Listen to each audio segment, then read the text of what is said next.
You are now listening to the Protestant Libertarian Podcast. All right, guys, welcome to another episode of the Protestant Libertarian Podcast. It is good to have you guys on the show today.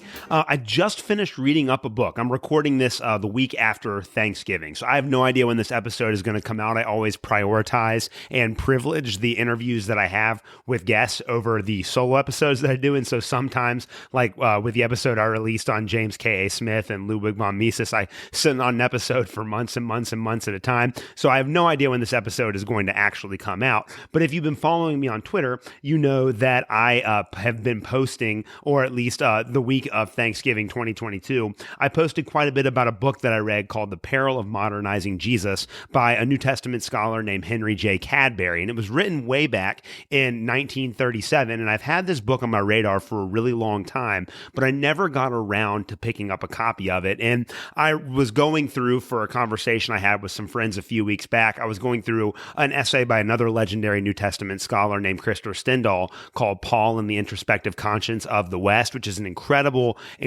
article about the Apostle Paul and about how we read a lot of guilt, a lot of like our Western guilt into the writings of Paul. It's an incredible essay, and I plan on having another episode of this show about that. But he dedicated that essay, which is a very important essay in the history of New Testament scholarship, to Henry Cadbury, and he cited The Peril of Modernizing Jesus. And so while I read that article several years back, I've just never got around to reading Cadbury's book, but it sounded interesting, and I was able to find a copy on Amazon for a very low price, and man, was it a good purchase that I made. This book is one of the most insightful and thought-provoking books on biblical scholarship that I've read in a long time, and I think that Henry Cadbury does an excellent job of laying out the ways in which we tend to try to make Jesus look like a modern person, and why that inevitably leads to historical problems of trying to understand who Jesus was as a figure in the first century. It's an incredible book, and as I was reading it, I was doing some research on Henry Cadbury, because again, he died, I think, back in the 1970s, died a long time ago, and I found out that Henry Cadbury actually has a pretty cool story about getting in some trouble for opposing some of America's policies during World War I. So the goal of this episode today is twofold. Number one, I kind of want to tell Henry Cadbury's story, because I think for those of us that are anti-war and that think that Christianity gives us the justification for being opposed to violence and war, Henry Cadbury's story is very enlightening and encouraging.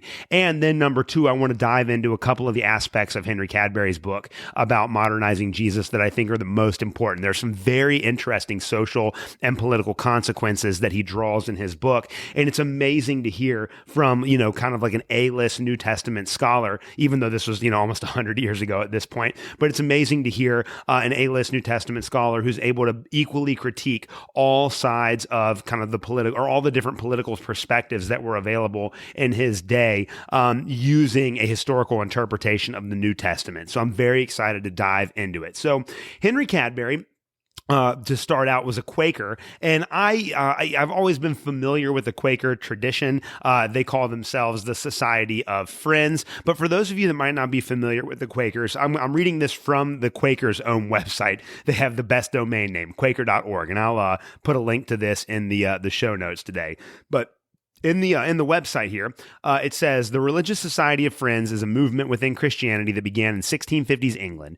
Early Friends, such as George Fox, sought to revive primitive Christianity by going back to the roots of Jesus' teachings around nonviolence, simple living, God's concern for the marginalized, the immediate and equal access to God's Spirit. So I know that there are controversies within Protestantism as to whether or not the Quakers, there are all kinds of theological differences between the Quakers and what we might consider to be the mainstream Protestant tradition. But the one thing that I have to say about the Quakers is that they have a long and heroic record of being opposed to violence and being opposed to war. So Quakers have often been at the forefront of anti-war movements and anti-war protests throughout history, and Henry Cadbury was one of those. So there's a really good article over at friendsjournal.org. It's a article that was written a few years ago, but it talks about Henry Cadbury and some trouble that he got in during World War I, because when World War I broke out, Henry Cadbury was already teaching in the United States. You can find this at Friends Journal, which is a Quaker publication, and the article is entitled "The Perils of Pacifist Dissent During World War I." So I'm going to go through this article. It's not a very long article, and then we're going to take a look at some aspects of Cadbury's book, The Peril of Modernizing Jesus. So the article starts off like this. There's a lot of really good history here. I'm going to do a lot more reading than I usually do on this episode, but there's just so much good content that I want you guys to be exposed to. And I know for a lot of people, it's much easier if you hear me read it to you and then comment on it than if you go and track it down on your own, although I'll post links to all of these in the show notes for the episode. But the article starts out, on April 28, 1917, the Senate and the House of Representatives both approved bills that instituted a military draft. The two bills were reconciled on May 16th and signed into law by President Woodrow Wilson 2 days later. The law Wilson signed, the Selective Service Act, did not explicitly bar the United States government from drafting members of the peace churches into the military. Instead, it left open the possibility of their being drafted into the military and assigned non-combatant duties. What did and did not count as non-combatant duties was left to the discretion of the president. So again, it was essentially a law that required that those people that, because of their religious freedom, were attending churches that were against violence and against war, it meant that these people could be drafted for the war effort. So on April 30th, 15 Quakers met in Philadelphia and created what was first called National Friends Service Committee. The name was changed to the American Friends Service Committee that May. The committee adopted a minute that said the following: "We are united in expressing our love for our country and our desire to serve her loyally. We offer our services to the government of the United States in any constructive work in which we can conscientiously serve our country." The idea, of course, was to suggest that the nation ought to be able to find ways of having Quakers serve their country that did not involve serving in the military. The meeting was convened by then 33-year-old Quaker named Henry J. Cadbury. Cadbury was an associate professor of biblical literature and Greek at Haverford College. He had recently married an outspoken young Quaker, Lydia Caroline Brown. 2 months after AFSC was created, Lydia gave birth to a daughter and named her Elizabeth. Both Lydia and Henry came from well-known Quaker families. Henry was related to the branch of the Cadbury family who had made a fortune manufacturing and selling chocolate in England. His immediate family in the United States was also fairly prosperous. He had been educated at William Penn Charter School, Haverford College, and Harvard University, and was highly regarded as a scholar of the New Testament, with particular expertise in the books of Luke and Acts. In 1918, there were few, if any, Quakers living in the United States whose scholarly credentials were stronger than Cadbury's.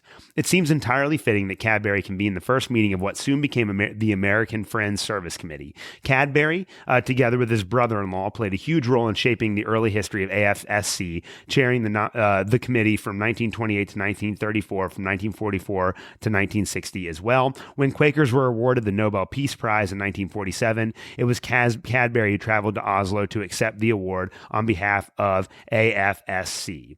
The year after he helped create the AFSC, Henry Cadbury spoke out advocating for peace and thus became embroiled in controversy that led to his being forced to resign from the faculty of Haverford College. Again, just as a side note here, this is a very, very contemporary issue. We've heard a lot over the last several years about professors losing their jobs at universities for not embracing certain sets of progressive ideologies. And so Henry Cadbury would eventually lose his position because of a position that he held on the war. So really interesting thing here. So the article goes on. It was occasioned by peace overtures that the leaders of Germany sent to the Allies in the autumn of 1918.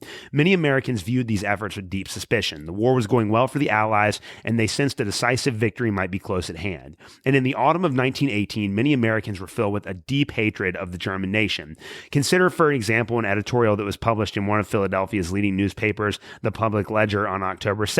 It praised the many Americans who were demanding a short, sharp, and plain rejection of German peace feelers. It asserted that the peace that the Kaiser was offering was nothing more than a Judas peace. The Hun tribes had, the editorial said, wreaked havoc wherever they fought. Their cruelty had to be punished harshly. Again, we have a long tradition in this country of the mainstream media actively pushing and promoting war propaganda. This isn't something that started with Ukraine or with the war on terror or with Vietnam. we have a very, very long tradition of pushing war propaganda in this country. And this goes all the way back to World War I. And again, you have to remember that historically, Woodrow Wilson in 1916 ran his presidential campaign on an anti-war platform. He wanted to keep America out of a war that nearly every American viewed as a European problem. But as the years went on, we were drawn into that war by Woodrow Wilson. And of course, the propaganda machine that is the mainstream medium, or that is the mainstream media, was completely in favor of sending American citizens to war. And this is before the military industrial complex, if that tells you something about the situation here. But the article goes on. This is what Cadbury says. 5 days later, the Public Ledger published a letter from Cadbury strenuously denouncing Americans' reluctance to look for ways to bring the war to a halt. And this is what Cadbury said. Sir, as a Christian and patriotic American, may I raise one cry of protest in your columns against the orgy of hate in which the American press and public indulges on the receipt of peace overtures from the enemy. Whatever the immediate result of the present German request for an armistice, the spirit of implacable hatred and revenge exhibited by many persons in this country indicates that it is our nation which is the greatest obstacle to a clean peace and the least worthy of it. Never in the period of his greatest arrogance and success did the German Kaiser utter more heathen and bloodthirsty sentiments than appear throughout our newspapers today. Intoxicated with the first taste of blood and flushed with victory, the American public hastens to condemn in advance the soberly phrased pleas of a conciliatory foe. While the English press wisely refrains from comment until an official answer can be given, Americans with insatiable lust for vengeance cry more and more. Every concession on the part of the enemy is counted a mark of weakness and is made an excuse for more humiliating and unreasonable demands. While the war-weary people of Europe long for peace, we conceited newcomers into the fight prefer to sacrifice their youth and ours by the millions more in order that we may dictate a peace to suit our insane hysteria. Surely it behooves us at this hour, when not relation for the past, but the assurance of a safer and saner international fellowship is the world's need, distinguishing justice and mercy from blind revenge, to keep ourselves in the mood of moderation and fair play. A peace on other terms or in any other spirit will be no peace at all, but the curse of the future. Cadbury's letter caused an immediate uproar. A government official met with him to investigate the possibility that writing the letter constituted an act of sedition. The official concluded that the letter was not seditious. The minister of a prominent Presbyterian church asserted that Cadbury was quite wrong to think that he had any right to think of himself as either a patriot or a Christian. A Baptist layperson said that Cadbury was wrong to say that Americans' hostility towards the Germans was irrational. That hostility was, the Baptist said, a perfectly reasonable response to the atrocious way that the Germans had conducted themselves during the war. I mean, if you guys are even paying halfway attention to what I'm reading right here, the echoes of what's currently happening in Ukraine are unmistakable. It is impossible to miss how closely this mirrors the current war propaganda that's coming out of the mainstream media, the big tech platforms, and our own politicians, not to mention all of the Christian thought leaders that are adamantly in favor of U.S. military involvement in some way over in Ukraine. So again, those of you guys that are listening, I'm laughing not because it's funny, but because the parallels are just so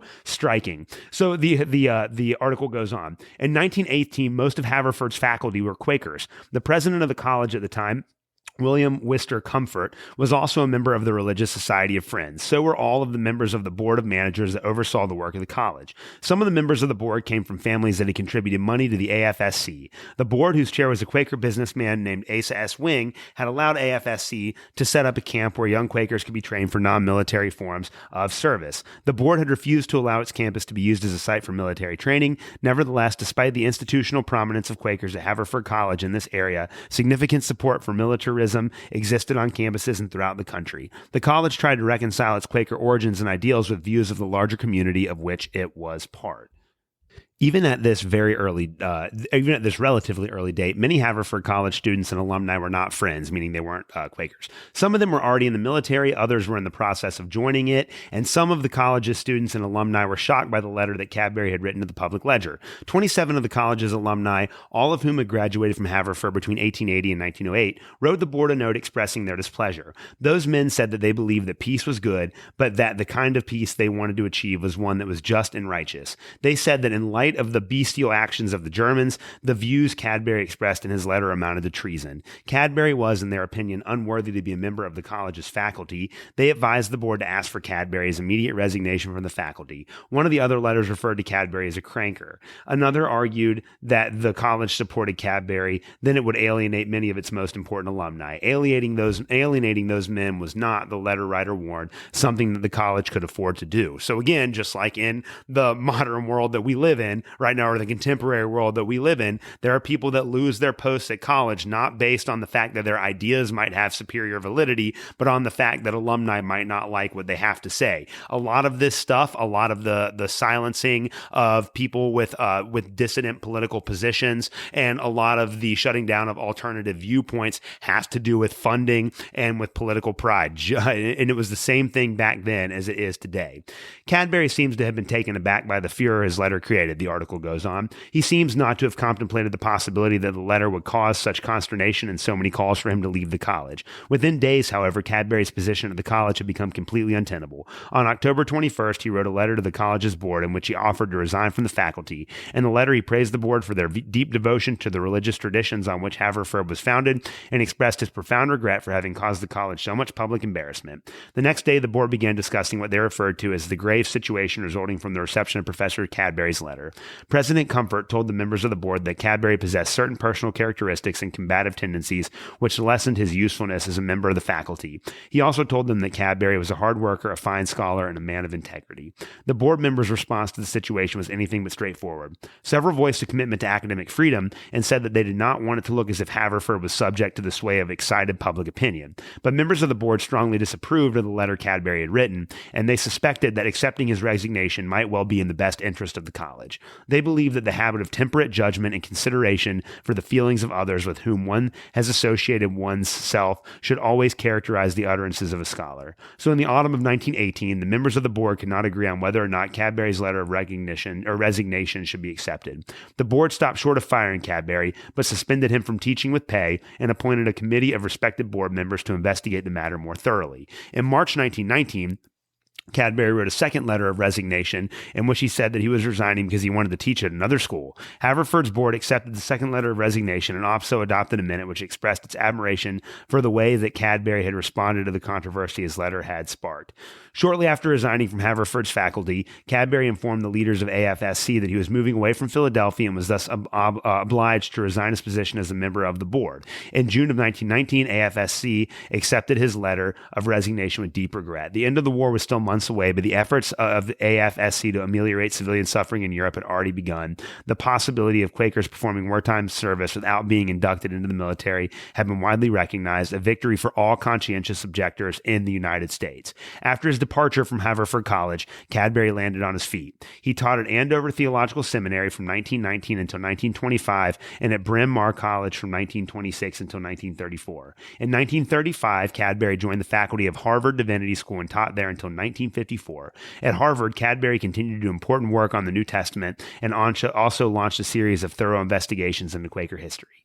Over the years, Haverford College has taken a number of steps to show that it holds Cadbury in high esteem. When Cadbury was still in mid-career, the college awarded him an honorary doctorate. After his retirement, Haverford asked Cadbury to return to its campus to teach courses on Quakerism. Cadbury accepted that invitation. Haverford also arranged to have a portrait of Cadbury prominently displayed in the college's archives, but as far as we know, Haverford has never issued a formal apology for, or even a detailed analysis of, the way Cadbury was treated during World War I.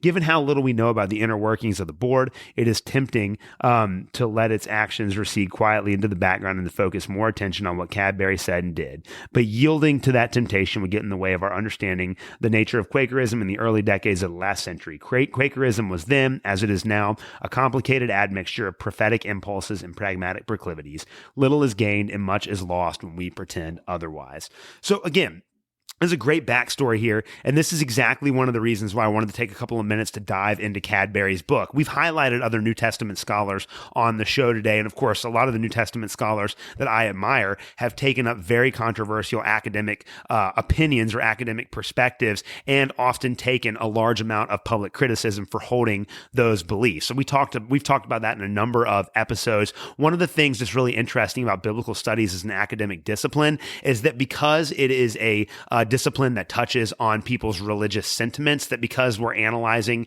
the Bible, and a lot of people have very deeply ingrained emotional perspectives about what the Bible does and what the Bible says that are based on the traditions that many of them have held from their youth, it is very controversial to express dissenting opinions within biblical studies. And there are very vigorous and very angry and sometimes, unfortunately, very antagonistic debates within the field of New Testament scholarship because of these deeply held theological commitments. But this is kind of one of the points that a hero like Henry Cadbury is going to get at in his book, The Peril of Modernizing Jesus, where he tries to step back and maybe diffuse some of those conflicts by thinking about what Jesus would have thought and would have said in the first century. Before we dive into his work, though, I just want to make the point again that it was incredibly heroic for somebody like Cadbury to hold to the political principle that he did, go public with it, and then act in a very humble and compassionate way towards those people that detracted him. Not only is it a great example of what a classy Christian ought to do when they're surrounded by controversy, but he's also an excellent example of someone of a Christian being willing to stand up for principles, even when the media and even when the leaders of the institutions that he worked for were completely against him. Again, it was heroic that he took a stance on the war, and his efforts made an impact on the way in which dissenting voices on war were heard within the United States. So Henry Cadbury deserves to be recognized as the hero, the anti-war hero that he is. And of course, from a libertarian perspective, we know that the U.S. involvement in World War I was almost completely unjust. And the way that the Treaty of Versailles was written, a lot of it at the behest of one of the greatest evil human beings in all of the 20th century, Woodrow Wilson, had the document drafted, was that it unfortunately assigned blame to countries when in reality all of Europe was plunged into this war because of backdoor treaties that were made long before the war started. And really, it was World War I that set the stage for World War II and a lot of the dysfunction that we saw over the course of the 20th century. So Cadbury, very heroic job of standing up to that war. But I want to go ahead and get into Henry Cadbury's book right now. So the book is called The Perils of Modernizing Jesus. And the thesis of this entire book, or the idea that he's trying to communicate within this book, is that we often think about Jesus in modern terms. So we take these modern beliefs and these modern values and these modern ideas that we have, and we read the Gospels in a way that allows Jesus to justify or legitimate the positions that we hold in the modern world. And so one of the points that he's going to make is that when we do this, when we attempt to modernize Jesus, when we attempt to make Jesus a figure that would make sense within our contemporary culture, then we actually wind up misunderstanding who Jesus was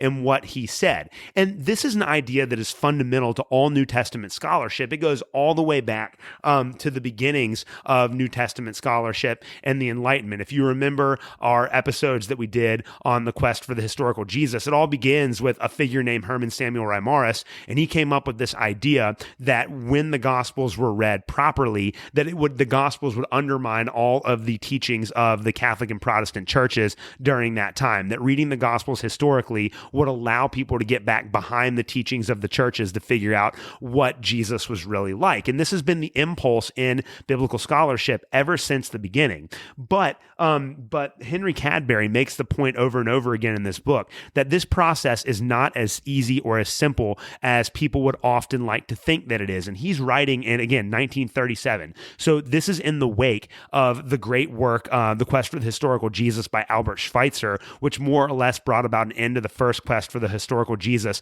with a high degree of pessimism regarding whether we could actually know anything about Jesus as a historical figure. And so Cadbury is dealing with the fact that there was a great amount of cynicism towards the idea that we could reconstruct a historical Jesus on firmly historical grounds. And one of the points that he is going to make over and over again in this this book is people are going to constantly, when there are gaps like that, that he points out in his work, when there are gaps in our knowledge about Jesus, that we often try to fill those gaps with modern ideas. So in other words, we hear Jesus making a statement that might have a certain echo in our modern world, and so we automatically assume that Jesus is talking about an issue that has meaning to us, when in reality, looking at Jesus historically means that he might be talking about something completely different. And when we try to modernize Jesus, not only do we wind up misunderstanding Jesus, but we wind up giving a false sense of legitimacy to positions that we hold in the modern world that might often be completely counter to the teachings that are articulated in the Bible. And this is kind of his first chapter is called Anachronisms in Thinking About Jesus, and he has this really interesting way of explaining the fact that if you go back and look at a lot of artwork that is done about Jesus and about stories in the Gospels during the Middle Ages and during the modern era, you'll see that a lot of the times these artists are trying to be faithful to the way that Jesus would have looked in the first century. But if you look at the details of this artwork, you can often see characteristics in the background of art about Jesus that are not original to the first century and that are not a part of the geographical context of Jesus' original ministry. And he makes this point that if you look at European paintings of Jesus, you will often see European foliage in the background. So these are plants that are native to Europe and not at all native to the Middle East, to Palestine, where Jesus was from. And so he makes this point that it's very, very easy for people, even people that are trying really hard to portray Jesus in a historical light, to import their own context back into the text. And he even says that modernization is usually unconscious, unobtrusive, and inoffensive because people are just not aware. That they are doing that. And he makes the point in this chapter that it's more important to realize that what we do with Jesus's clothes or the settings in his paintings, perhaps more unconsciously and with less restraint, we do with Jesus's mind. And so in the same way that painters of the life of Jesus will import all of these modern images and modern objects, or objects and images that come from the geographical location of the painter and not from the geographical location of Jesus. And the same way that we import those things into the paintings, we import modern ideas into the study of Jesus all the time. And we expect Jesus to both be asking and addressing modern questions, whether those questions are the theological doctrines of your church, whether those questions are about the relationship between science and religion, whether those questions are about morality and ethics, or whether those questions are about social structures and politics. We are always constantly in a process of importing our modern ideas into the text. And that for Cadbury, it's much less obvious that we do this with the mind of Jesus, that we think that Jesus thinks like us. It's much easier for us to import those ideas into the mind of Jesus than it is for us to realize that we're importing objects from our context into paintings about Jesus. And his whole purpose here, if I could sum it up in one sentence, is that we should not be anachronistic in the way that we think about Jesus. And that doesn't just refer to clothing and lifestyle choices. It refers to the way in which Jesus thought. We should not come to the Gospels with the expectation that Jesus thought about and valued the same things that us Christians think about and value in the modern world. And if we're going to try to do the historical Jesus justice, then we cannot be anachronistic in our thinking about the categories that we impose upon Jesus. This is the crux of his first chapter. This process of importing our ideas into Jesus' cultural context and into the content that we have in the Gospels, Cadbury is going to call modernization. It's making Jesus out to be a modern person. And chapter 2 of the book is, I think, one of the two most important and illuminating chapters in the book. It's titled The Cause and Cure of Modernization. And I'm going to read a couple of passages from this book because I think it's really important for us to understand exactly what Cadbury was trying to get at here. So he says this: the tendency to modernize Jesus is not difficult to account for. It is natural and often unconscious. Writers and teachers about him have the same reasons as have the painters to attempt to interpret him in terms that will seem real, that is, modern and congenial to the modern mind. Few of them trouble themselves to acquire an intimate knowledge of the thinking categories of the ancient world, and until recent times of the development of historical science and the study of contemporary materials, an attempt to place Jesus in his own setting would be neither thought of nor, if thought of, feasible. Anachronism in thinking about Jesus has been largely due to an excusable ignorance. The Gospels do not give us all the information we need, especially for the inner life of Jesus. The earliest Gospels are singularly objective in their presentation of his life, so that when psychological biography becomes the style, not only in novels but even in our thought of historical persons, great gaps are left to be filled by inference and conjecture if we would know the mind of Christ. These lacunae are naturally filled by modern pronouns, or by modern persons with modern content. They infer what Jesus would have thought and felt from what we should think and feel. No other analogy occurs to them as needed or as available. They do not notice that, to use the gospel metaphor, they are stitching a new patch on an old garment. Again, the point that he makes is that we often fill in the gaps or the things that we don't know about Jesus with things that seem obvious and apparent to us in the modern world. We just make the assumption, the tacit assumption, that Jesus thinks like us, and we often wind up making an even deeper assumption that not only does Jesus think like us, but he also affirms and supports all of our theological and social and political conclusions. But Cadbury is going to go on, and he talks a lot about liberal theology, which had kind of won the day. Again, liberal theology. We talked. If you want to go back and listen to the episode, it's the quest for the historical Jesus, or the next quest for the historical Jesus, part 1, where I review the quest for the historical Jesus. We talk about liberal theology, which was a very radical attempt to try to make Jesus out to be somewhat of a modern figure, somewhat of a figure that we could comprehend and understand. And he says this: liberal theology, with its liberal portrait of Jesus, has reveled in the emancipation of his figure from superhuman perversion. So again, liberal theology was trying to disconnect Jesus' supernatural characteristics. I have problems with the term miracle from a historical perspective, but the miracles or the deeds of power of Jesus, the resurrection of Jesus, things like that. Liberal theology's goal was to try to disconnect the supposedly mythological elements of the gospel from the actual historical person of Jesus. Cadbury goes on. It is rightly claimed for him the reality of his personal historical existence, but in this recovery of his humanity, the glaring defects of dehumanizing theology naturally made the liberal mind less careful about its own methodological errors. In aiming to make him real and human, it unconsciously made him real and modern.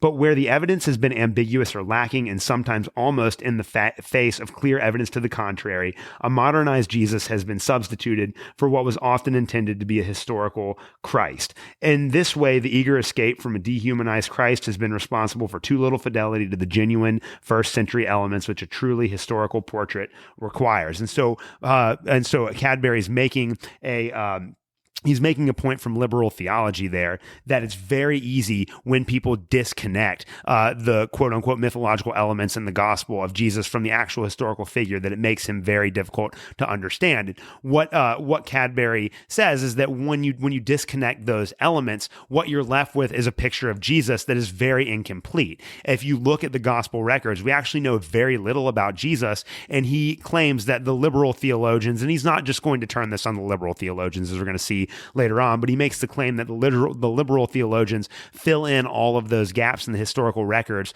with modern content to make Jesus congenial to a contemporary audience, because we want Jesus to be appealing. We want Jesus to look like us. He's going to go on to continue a couple of pages later here. He says, there is something strangely naive in this widespread appreciation for Jesus, for aside from its, hold on, I skipped a little bit ahead there. Let me go back. One more page here. I got my page numbers all mixed up. Looking for page 35, not thumbing through quick. Here we go. It says he talks about why people modernize Jesus. The unconscious process behind our claiming Jesus as one of ourselves is easily understood. There is usually, even in the most emancipated minds, a feeling that Jesus was probably right.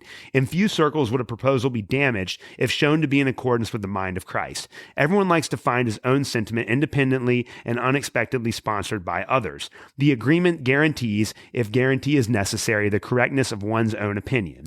One always especially endorses those parts of an address or an article of which he can say, "It is very good. I have always felt just the same way about the matter myself." Again, we want Jesus to agree with us because it legitimizes all of our positions. And so if we can make the Gospels appear as if the content that is being presented in them by the evangelist would affirm Jesus's support for our previously held positions, then this allows us to claim that Jesus supports all of our beliefs and values and theological positions and so on.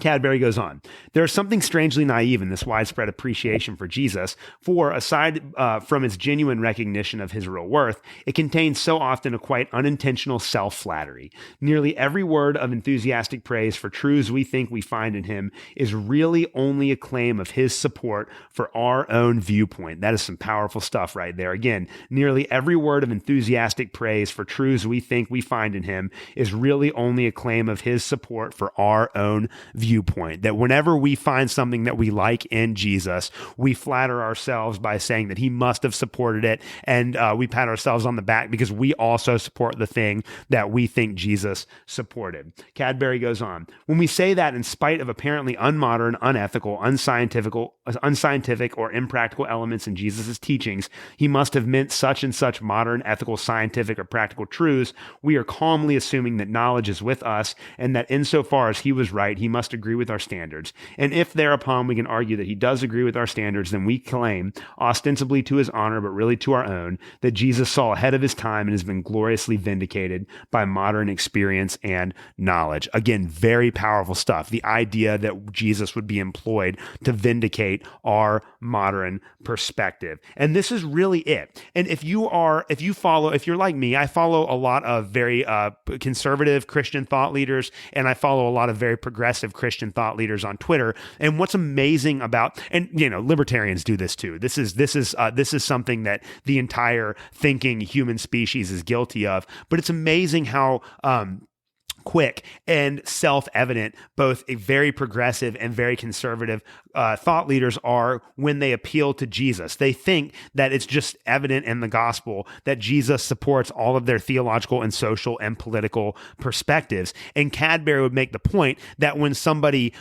brings up the fact that Jesus is on their side, this does not at all mean that Jesus actually endorses the position that they're holding.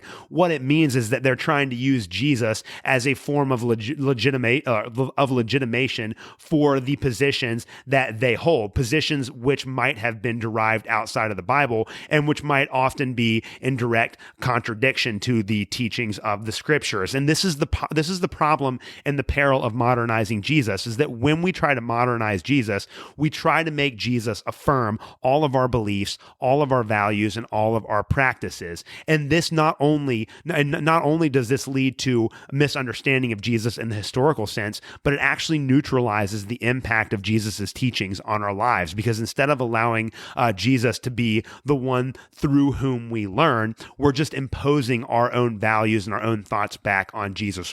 We're making Jesus in our own image and likeness instead of being conformed to the image and likeness of Christ. And so we get it mixed up when we attempt to modernize Jesus. Now, I'm not saying that I do a better job of not modernizing Jesus than other people, because I feel like to a certain degree, and this is the reason why I'm a postmodernist. I'm a postmodernist because the fundamental principle of postmodernism is that human knowledge is deeply subjective, and that subjectivity is based on our social and cultural context. So the way that we understand and interpret the world around us is based on the environment in which we were raised. And it's very difficult, and I would say to an ultimate extent, it's impossible for us to ever fully escape our cultural context. Like, we just can't do it, because the categories of thought that are ingrained into our psyche from the time that we're born take a lot of work and a lot of evidence and a lot of reflection to overcome. And I don't think that any of us are ever capable of completely overcoming it. So there's no way that we're ever going to be able to prevent ourselves from not attempting to modernize Jesus. And Cadbury's quite okay with that. He still is optimistic that there's information about Jesus that we can deduce. But at the end of chapter 2, here, he gives three methods or three ways that we can go about trying to limit the ways in which we modernize Jesus. The first one, and the most important, is the realization of our own prejudice and our own prejudices and our own presuppositions. We may try to look at ourselves objectively to realize that we, like other generations or other groups, take our own mentality for granted, but we have to understand that we are not objective. We are just as culturally located as everybody else.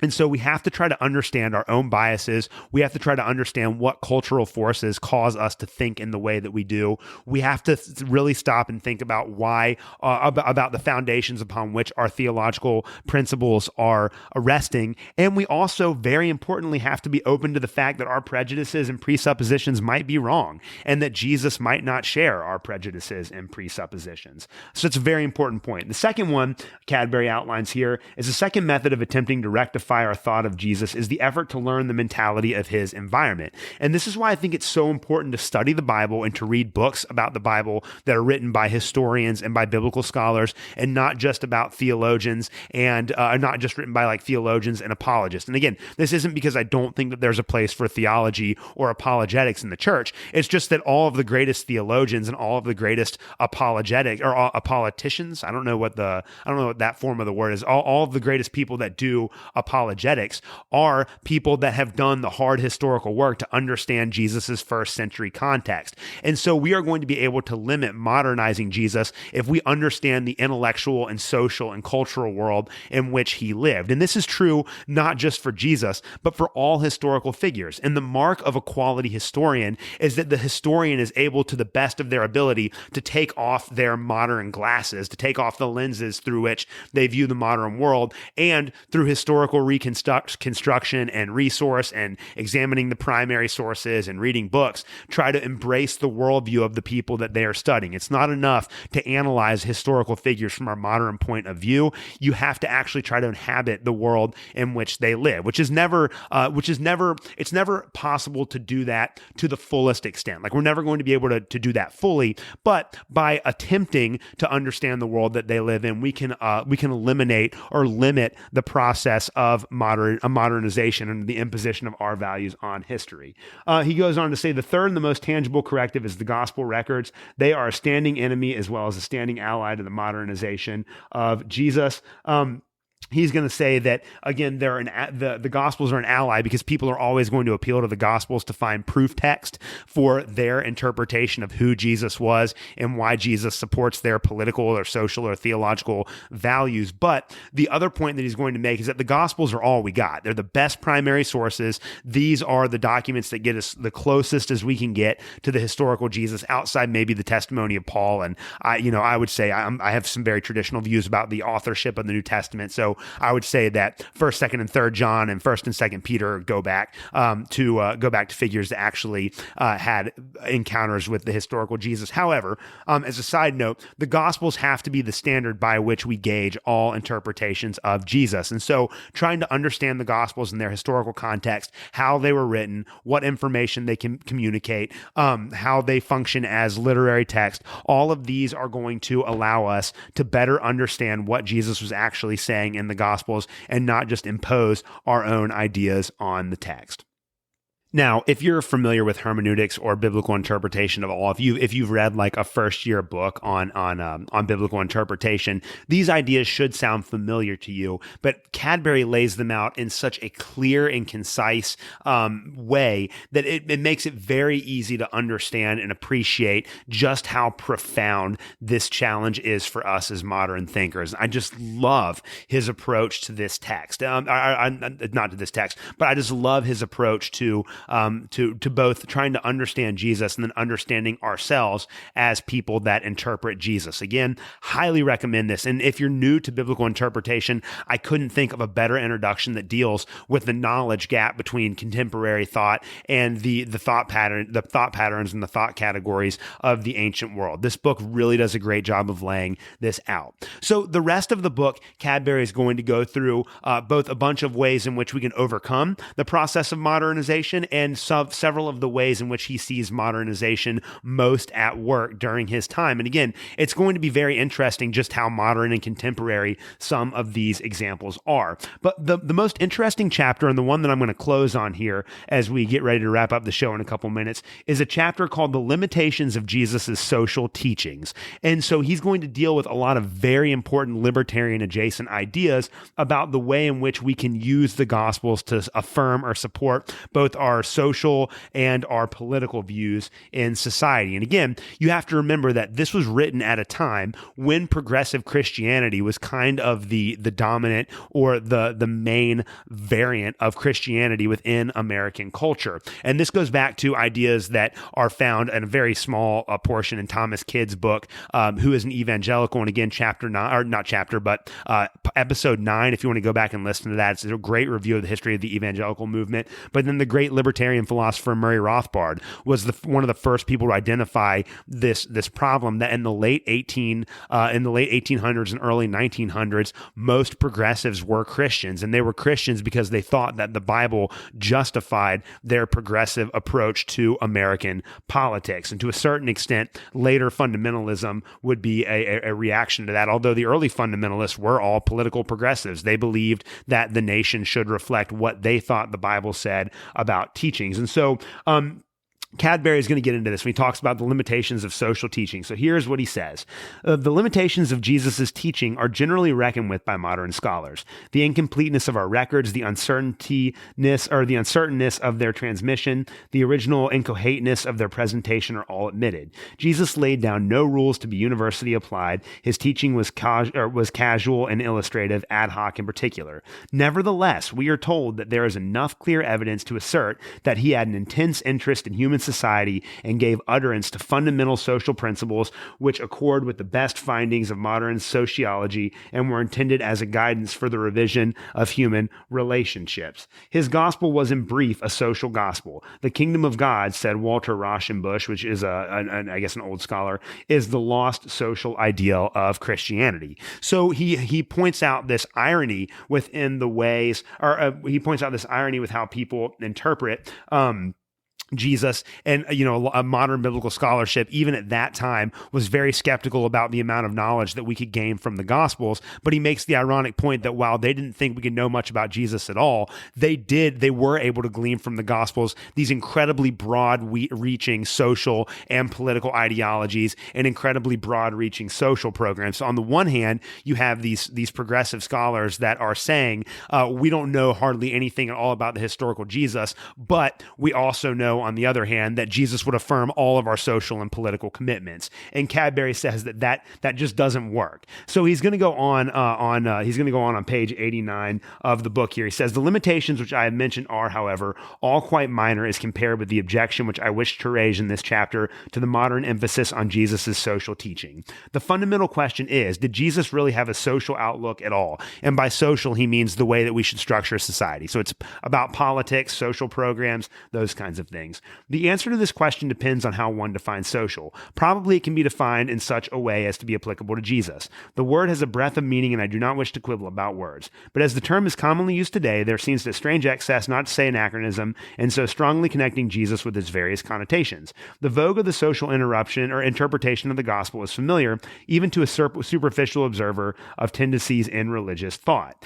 It has become part of the newer orthodoxy of liberal Christianity and is seeped into all the crannies of Christian influence in the church and out of it, including the unchurched masses of labor, the youth and radical movements, as well as ecclesiastical bodies with their social programs or creeds and social service. As a natural development of Christian thought, it is doubtless inevitable. As a corrective for wrong perspectives, it has been valuable. As a hope for future achievement, it is most promising. But for historical students, the question remains, how far did Jesus of Nazareth really share modern viewpoints? We are only too prone to criticize the past generations for making Jesus into their own image. The tendency to do so we cannot escape ourselves, but the 20th century is not so justified in replacing or in representing Jesus as a sociological expert as the 6th century was in painting him as an aesthetic monk. So again, this goes back to the idea that one of the in Cadbury's time, most common ways that people modernized Jesus was to find ways for Jesus to affirm their social and political perspectives. And he said that the church in his time was absolutely rife with that kind of thinking. And that thinking doesn't actually do any justice to the historical Jesus at all. Now, he's going to list out, and I'm just going to kind of name them in brief here because I want to wrap up in just a minute. But he places 4 limits on the way in which Jesus taught about how society ought to be organized and about how politics ought to work out. So what he says here, I'm going to go through those 4. He says, now our main purpose is not to show that others have misrepresented Jesus, but rather to indicate that the most authentic gospel material itself betrays in the teachings of Jesus what from the standpoint of modern social thinking must seem to be serious limitations. I shall mention 4 of these. The first one is on social institutions, so organizations in society. He says, Jesus rarely, if ever, dealt with social institutions as such. The modern Christians ask what is the ethics of human customs or conventions like government, taxation, tariff, war, slavery, private property, inheritance of wealth, interest on money, monogamy, prostitution, racial discrimination. We find it hard to believe that Jesus did not think of some of these questions from the same angle that we do, not of individual ethics, but merely of social ethics. There we go. But the fact of the matter is that he probably never thought of them in that way. The question of taxation, for example, was for him at most the specific question of Jews paying taxes to Rome rather than the question of tax collecting and tax paying in general. And as for questions which he did not raise, his silence does not mean consent. He goes on to give a good example. He says, in saying the poor ye have always with you, he did not approve the uneven distribution of wealth by the method of private property any more than he condemned it in saying, woe unto you rich. And the point that he's making here is that Jesus doesn't articulate modern economic or social policies. He's not trying to promote one way of thinking about the economy or one way of because these are all modern ideas. Thinking about large redistributive welfare states, even libertarian philosophy, low taxes, individual liberties, all of these ideas are deeply modern ideas. And when we try to read them back into the Gospels, we are going to misunderstand what Jesus is saying. Another point that he makes, the second limitations, is that Jesus doesn't think about people in terms of social groups. He thinks about people in terms of individuals. And so Cadbury is going to argue that for Jesus, the group with which somebody is associated is incidental. What really matters is that individual's response to the Gospels. And so there's this kind of marginalization of thinking about social groups as a whole. So Jesus wouldn't necessarily recognize, for instance, like the LGBTQ community or the conservative community or the Black community. He didn't think in aggregate groups like that. Instead, Jesus approached individuals, and those individuals had to make a choice as to whether or not they wanted to accept his message. So group thinking is another serious limitation from a historical perspective of us importing our modern ideas into the Gospels. The third modern idea is social interrelation, meaning the way in which people are supposed to relate with one another in society. We think that people are supposed to have we think that people are supposed to have these very tight social relationships. And he goes on to say that Jesus appears to think of one man at a time. And so when Jesus approaches other people, he addresses people as individuals. He explains it better in the book, so I'll leave that there. You should buy it and read it anyways. The fourth one is social motive, and this one's really interesting. He says, much the most striking of all the conspicuous absences in Jesus's teachings when compared with modern social thinking is yet to be mentioned, and this is the appeal to social motive. And he makes the really interesting point that I had never really considered before. He says, now we shall probably all agree that the modern social gospel, the altruistic appeal, is the great conscious factor. So in other words, when Christians think about serving other people, when Christians think about serving other people in the modern world, we think about it being altruistic. We think that we are helping them out because it's our responsibility to help them. But one of the things that Cadbury points out is that when Jesus tells people to help others, he usually does it based on the benefit that it will confer upon the person who is doing the helping, not the person that is being the helper. And he says Jesus is not thinking of the object of the social or antisocial act, but of the doer of that act. And as I have said, he does not think of both parties at the same time. And so he gives a couple of really good examples of that in the book. And he says, I've tried in vain to find in our synoptic gospels a single injunction to social service based explicitly on the neighbor's need for love and service. And that While the absence of altruistic motive in the Synoptic Gospels is an argument from silence and hence, like all negative inferences, confessively precarious, the presence in them of the self-regarding factor is explicit and abundant. So in other words, when Jesus tells people to go and love and serve their neighbor, it's often not because Jesus is trying to create a sense of altruism, but because Jesus is saying, you do this and you'll avoid judgment. And so that's a very severe limitation for the modernization of the Gospels. Again, his arguments are incredibly powerful, and I would highly recommend that you would go back and buy this book and read them. I'm going to read just one more section here that I think, or two more sections here that I think are really important to wrap up today. In summarizing Jesus and the social reformers, he says this: not only must we give up in general our social misunderstanding of Jesus, we must be particularly careful not to quote him as the ally and prophet of our modern social programs and reforms. There may be reasons for a modern Christian to espouse prohibition, pacifism, socialism, or communism, as so many liberal Christians do. But to claim Jesus as holding in any explicit, literal, or conscious way such modern philosophies is the grossest anachronism. I'm going to take a drink and let you think about that. There we go. Much better. All right. But to claim Jesus is holding in any explicit, literal, or conscious way such modern philosophies is the grossest anachronism. Great way of putting it. Of course, by the same token, the capitalist and militarist have no more right to claim him. His teachings only in the remotest ways lie parallel to these modern isms, and none of them, not even the best of them, can be wisely or safely promoted by a partisan dishonesty to the facts of history. With Jesus' general principles to guide us, though these are issues which in this complicated world we must judge as best we can on our own responsibility, and not seek piously to shelter ourselves behind an effigy of Christ, nor conceitedly claim a superior loyalty to him.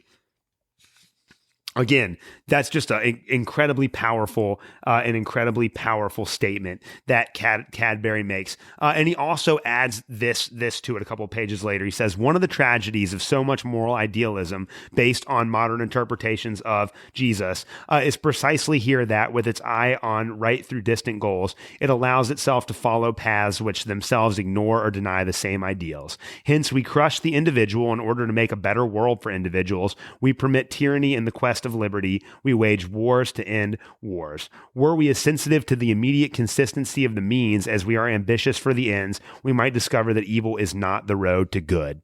What a very powerful way to end this.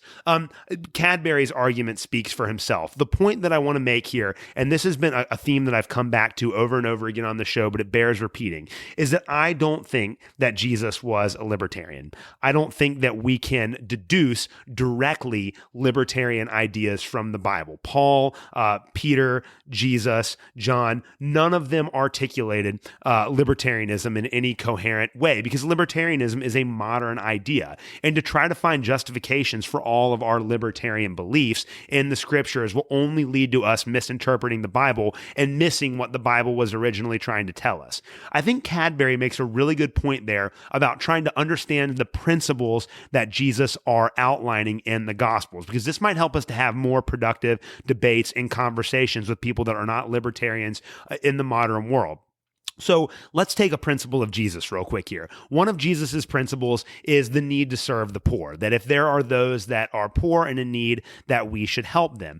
But it's very easy for, very conservative-minded Christians to read passages like, 1 Thessalonians 5 or whatever, where Paul says that those who are steal should steal no longer and should get a job. It's very easy for conservatives to appeal to that and say, well, the Bible says that the only way that poor people should be helped is if they go and get a job. And then it's very easy for more progressive Christians who are socialists to say, well, Jesus, because he cares for the poor, would necessarily support all of our big government redistribution programs. And how could any Christians not, how could you even understand Jesus without thinking that Jesus wants the government to step in and redistribute wealth so that the poor get them? What's great about focusing on the principle that Jesus articulates is that there are a lot of different ways that we can solve solve that problem, right? So it doesn't necessarily, just because Jesus says that we need to help the poor, does not necessarily mean that we have to help the poor in ways that are congenial to either a conservative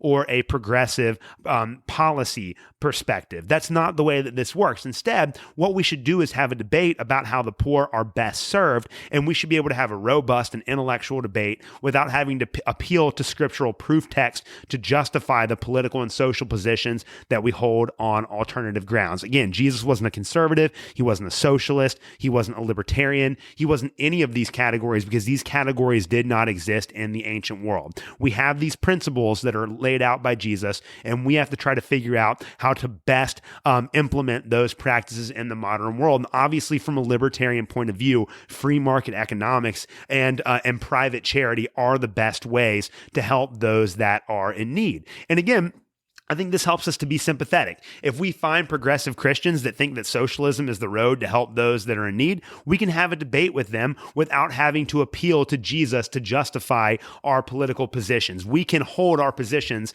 about economics and about politics based on our reading of Mises and Rothbard and Hayek and all of these great political philosophers without having to find justification for all of their ideas in the scriptures, because Jesus is dealing with a very different set of questions, and all of the writers of the Bible are dealing with a very different set of questions than the ones that we are currently dealing with in the modern world. And Henry Cadbury does a great job of outlining those.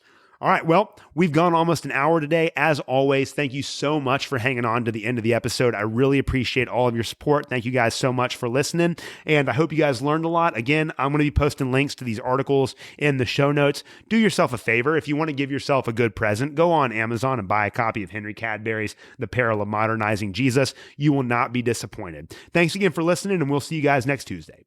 Thanks for listening to another episode of the Protestant Libertarian Podcast. If you have any questions or comments or thoughts about the show, please reach out to me at theprotestantlibertarian@gmail.com.